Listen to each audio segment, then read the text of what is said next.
If you've never met or understood an INFJ, or are not one, their behaviors might seem strange. INFJs have probably felt even more ashamed of their typical introverted tendencies, such as wanting to spend a lot of time alone and shunning small talk, at some point in their lives. This is because their behavior seemed weird, which may have made them feel even worse. They could consequently experience insecurity and self-consciousness in social settings, at work, and in educational settings. If they examine themselves more closely and choose to accept and love their actual intuitive, feeling, and judgmental selves, then all of this can change. They ought to be aware that the things they feel ashamed of aren't really incorrect. They exhibit quite typical behaviors, as do all INFJs and other introverted personality types. You've probably never shared your feelings and emotions with anyone if you're an INFJ because you think that what you're experiencing and feeling isn't correct. In this video, however, we'll talk about how it's okay to think and behave in particular ways, and that you should never feel bad about who you are. Having said that, the INFJ personality type has the following 8 peculiar habits. If you like this video, kindly hit the like button and share your thoughts in the comments section below. 1. When plans are canceled, they experience an odd sort of relief. Yes, INFJs like spending time by themselves. It is what sets them apart the most. Even the most reclusive among them need a few solid relationships to thrive, so they do enjoy getting out and about occasionally, especially with close friends. Even though they might only get together once or twice a week or less, when they do, they might be excited to spend time with the people they call their people. If INFJs are being completely honest, though, they also experience a strange feeling of relief, mixed with happiness when social plans are canceled. They don't share this feeling with others. They won't let their pals know that their impromptu text message is truly amazing news.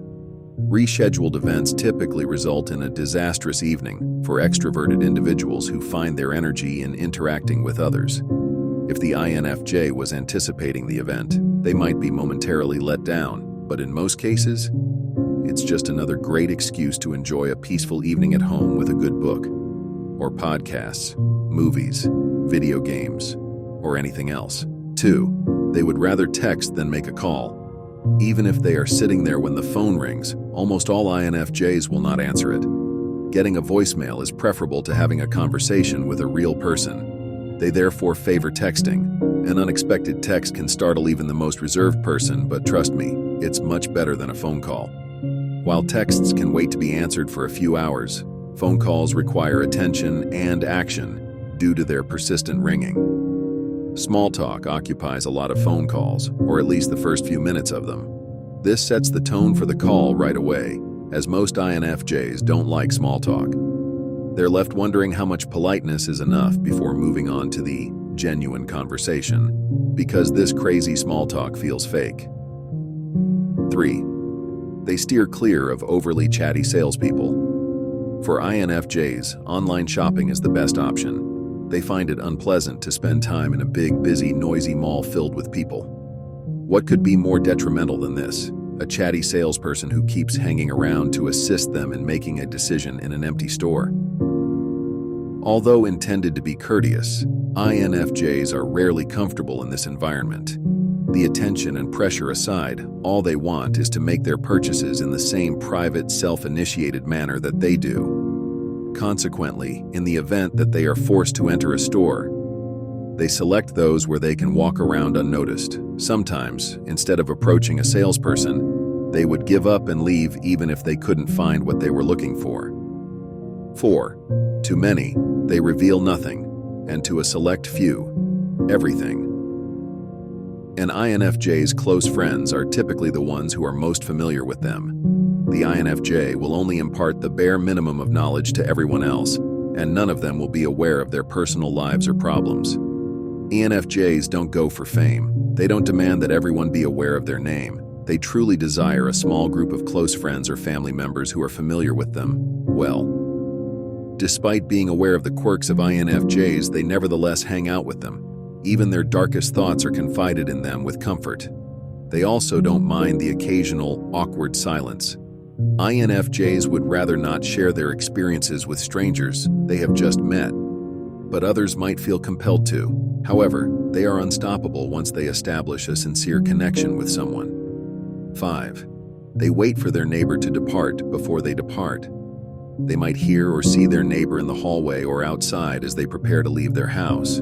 They are stuck at their front door, even though they have their keys in hand and may even be running late. Until they depart and their path is clear, they could even watch their neighbors through the peephole. It's not that they are trying to avoid their next-door neighbor. Quite the contrary, she might be a great person. INFJs don't dislike people, despite what the general public believes. What bothers them is having to make awkward small talk, which quickly saps their energy. Not because they don't like their neighbor, it's just that they have so much energy that they can't handle any more phony grins and "how are you?" that day. 6. They steer clear of spending alone time with strangers. When it comes to social situations, the INFJ would rather be by their friend's side, or, in the absence of friends, spend time by themselves rather than spend it with someone they don't know very well. For instance, they might be with a close friend, someone they truly feel at ease with, which is uncommon for INFJs, when their friend's acquaintance shows up out of the blue. At first, everything seems okay, and they listen to their small talk with patience until either their friend's phone rings or they have to go to the bathroom. This presents an unexpected challenge. They must now strike up a conversation with the other person by switching from being a passive listener to an active speaker. Though it might seem like a small thing, the INFJ finds it extremely awkward because they usually need some time to get to know new people. 7. They act as though they don't see a friend in public. The majority of INFJs are not opposed to social interaction. They are simply not always emotionally ready. Being charged up with energy and having a particular mindset are prerequisites for interacting with others. It forces them to leave their favorite place, which is their inner monologue. INFJs have a peculiar tendency to shy away from attention or unwelcome conversations. A typical scene: they're just strolling around the store, gathering groceries, and everything is going great until they see an acquaintance in the middle of the produce section.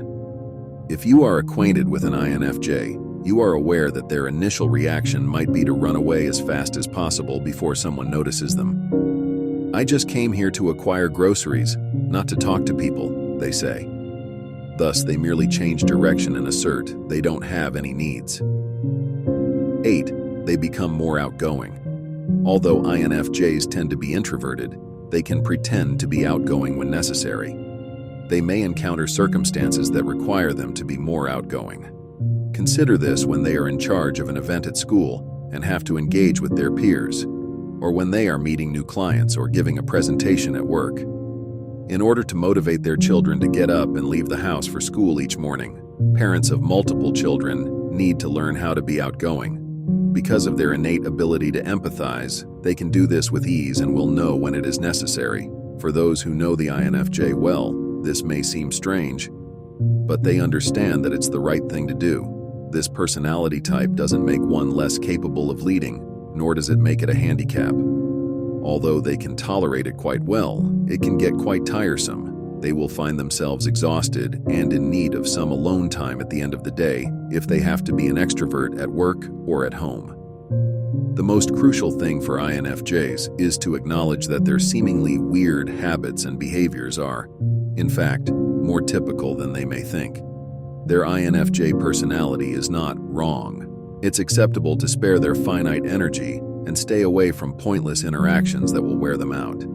They shouldn't feel bad about these feelings as long as they complete their work and treat others with respect. It's not that they are trying to avoid their next-door neighbor. Quite the contrary, she might be a great person. INFJs don't dislike people, despite what the general public believes. What bothers them is having to make awkward small talk, which quickly saps their energy. Not because they don't like their neighbor, it's just that they have so much energy that they can't handle any more phony grins and "how are yous" that day.